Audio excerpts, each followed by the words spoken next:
So exercise 7.8 question number 3, evaluate the following definite integral as limit of sum. So integral 2 to 3 x square dx दिया हुआ है, तो limit of some का general formula होता है a to b f of x dx. इसे हम लोग लिख सकते हैं limit h tends to 0 h into f of a plus f of a plus h plus f of a plus 2h and so on up till f of a plus n minus 1 into h. तो ये होता है general formula जहाँ पे h की value होती है b minus a upon n. तो इस क्वेश्चन में कंपेयर करें तो f ऑफ x हमें गिवन है x square, lower limit a की वैल्यू गिवन है 2, अपर लिमिट b की वैल्यू 3 है. तो यहाँ से हम h कैलकुलेट कर सकते हैं. h बन जाएगा b माइनस a या फिर 3 माइनस 2 अपॉन n.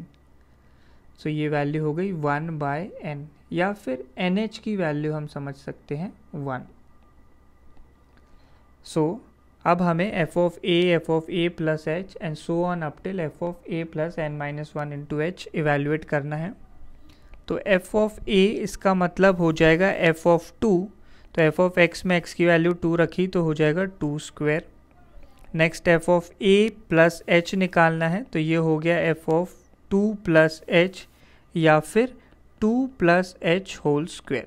तो इसको सिंप्लीफाई करके लिख सकते हैं हम लोग 2 square plus 4h plus h square. Next f of a plus 2h calculate करना है, या फिर ये बन जाएगा f ऑफ 2 प्लस 2h, या इसे लिख सकते हैं 2 प्लस 2h का होल स्क्वायर.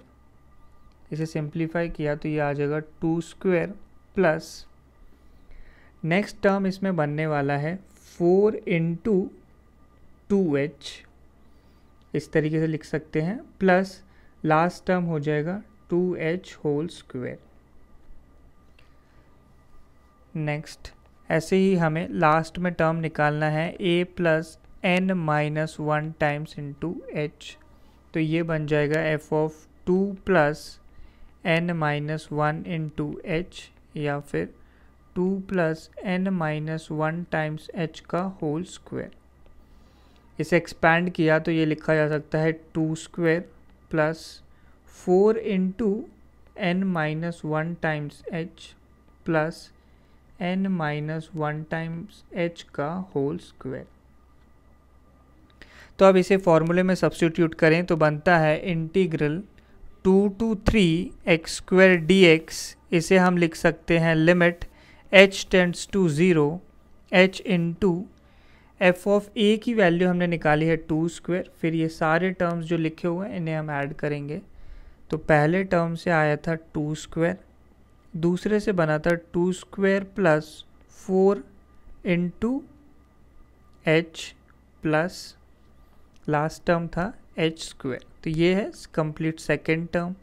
थर्ड टर्म हमने लिखा है 2 square plus 4 into 2h plus 2h whole square.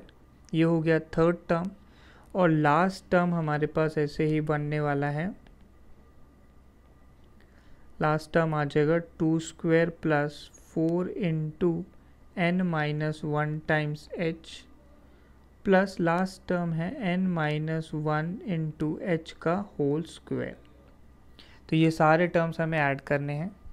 तो हर टर्म में हम लोग ऑब्जर्व कर सकते हैं कुछ कॉमन वैल्यूज़ बनने वाली हैं. तो 2 स्क्वायर ऐसे हर टर्म में लिखा हुआ है. तो कितने टाइम्स बनेगा, टोटल टर्म्स n हैं, तो ये बन जाएगा n इंटू 2 स्क्वायर प्लस अब सारे मिडल टर्म्स देखने हैं. तो मिडल टर्म्स में 4h का फैक्टर कॉमन है सब में. सो इसको लिख सकते हैं 4h इंटू पहला टर्म बन जाएगा 1 प्लस दूसरा टर्म हो जाएगा 2 और लास्टली बनेगा n माइनस 1 टाइम्स h.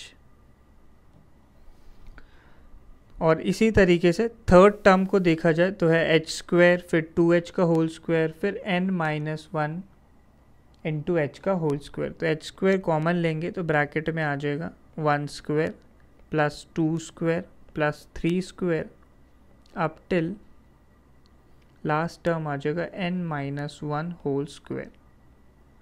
सो ये सिंप्लीफाइड फॉर्म है। इसको मैं फिर से एक बार लिख देता हूँ। तो limit h tends to 0 h into पहला टर्म है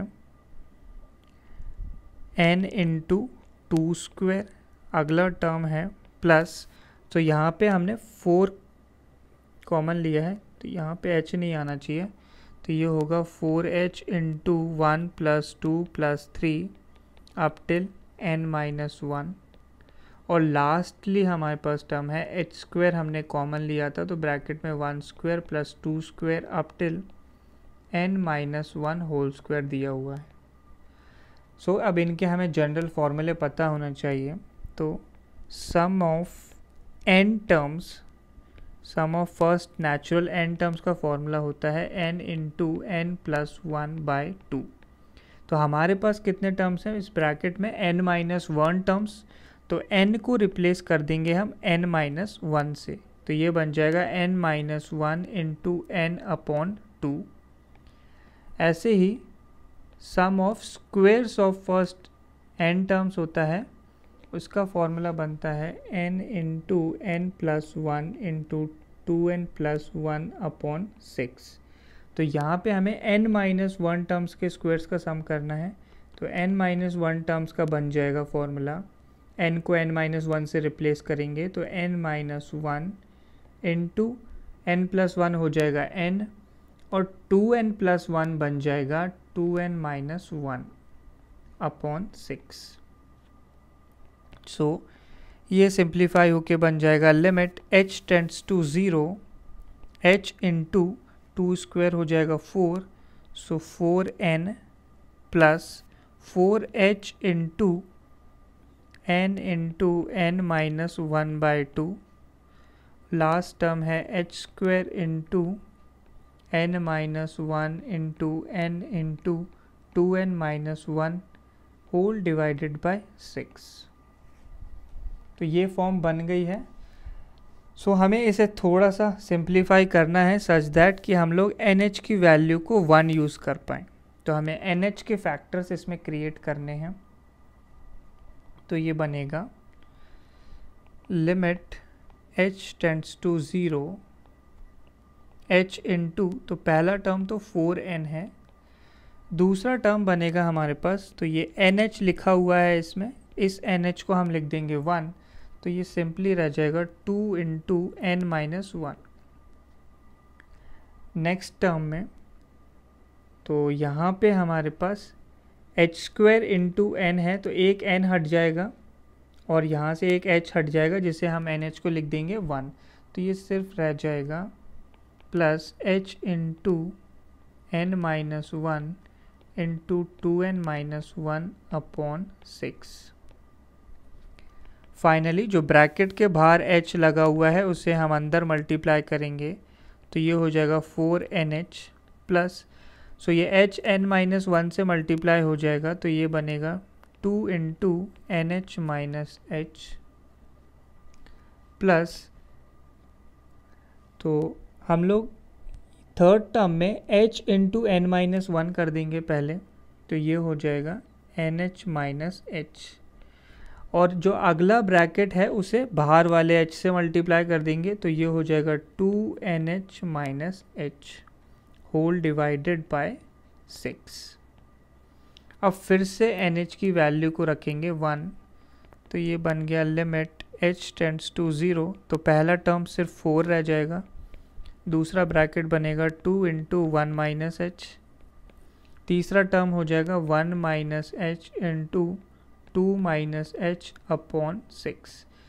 अब हम लोग h को 0 सब्स्टिट्यूट करते हैं और आंसर बन जाएगा, तो ये h 0 हो जाएगा, ये भी 0 और ये भी 0, तो बनता है 4 प्लस 2 प्लस, तो यहाँ पे 1 इंटू 2 बनेगा, तो ये वैल्यू हो जाएगी 2/6, तो 6 प्लस 1/3 आ जाएगा, तो ये वैल्यू हो जाएगी 19/3।